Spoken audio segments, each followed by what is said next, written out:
Hey guys, we're back on the KX 250. Wait, this is the early one, isn't it? 04. 04. It's yeah. a Suzuki Kawasaki. Yeah, this is a for you guys that don't know, back in that time frame, Suzuki and Kawasaki were kind of on hard times somewhat. So they decided to corroborate on bikes, and so this bike was also, what they would do, Suzuki would produce some bikes and Kawasaki would produce other bikes, and then they would exchange them and put their plastics and stuff on it. So this bike, all the Suzuki plastic bolts right up to it, so, and it becomes a Suzuki. Suzuki's coming yellow, Kawasaki's coming green. Right, so, and they did it on a lot of different, all the little play bikes and stuff like that too, so. But anyway, okay, so a little while ago when we were in here, Tony was working on the carb. Let's hear what happened there. And He was 10, 12 sizes overstock on the pilot jet.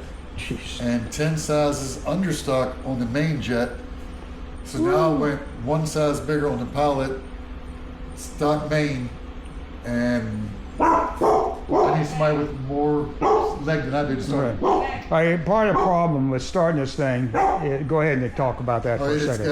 It's got a big bore kit on it, which adds a little bit of compression. The decompression mechanism takes care of all that. It does have hot cams in it, a little bit more lift. It does have the kibble white stainless steel valves and the heavy duty valve springs.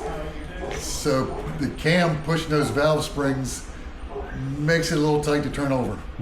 But once it passes top dead center, it rolls right over.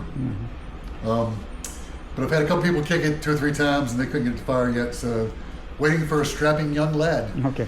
How about the spark? It's got spark? Got plenty of spark. Yep. Everything's timed right. The piston is where the timing marks say it's supposed to be. I checked all that.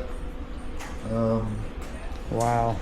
I've heard it sputter twice, but so far we haven't had it to come to life. Did you do the ether thing? No, I haven't done anything yet, but just had 2 or 3 people kick it 2 or 3 times and they get tired and stop. And did Tommy try to kick it? Because Tommy's usually pretty good with these Yeah, he things. kicked it like 4 times and was out of breath. Yeah. All right, guys. As soon as we figure it out, we'll let you know. All right.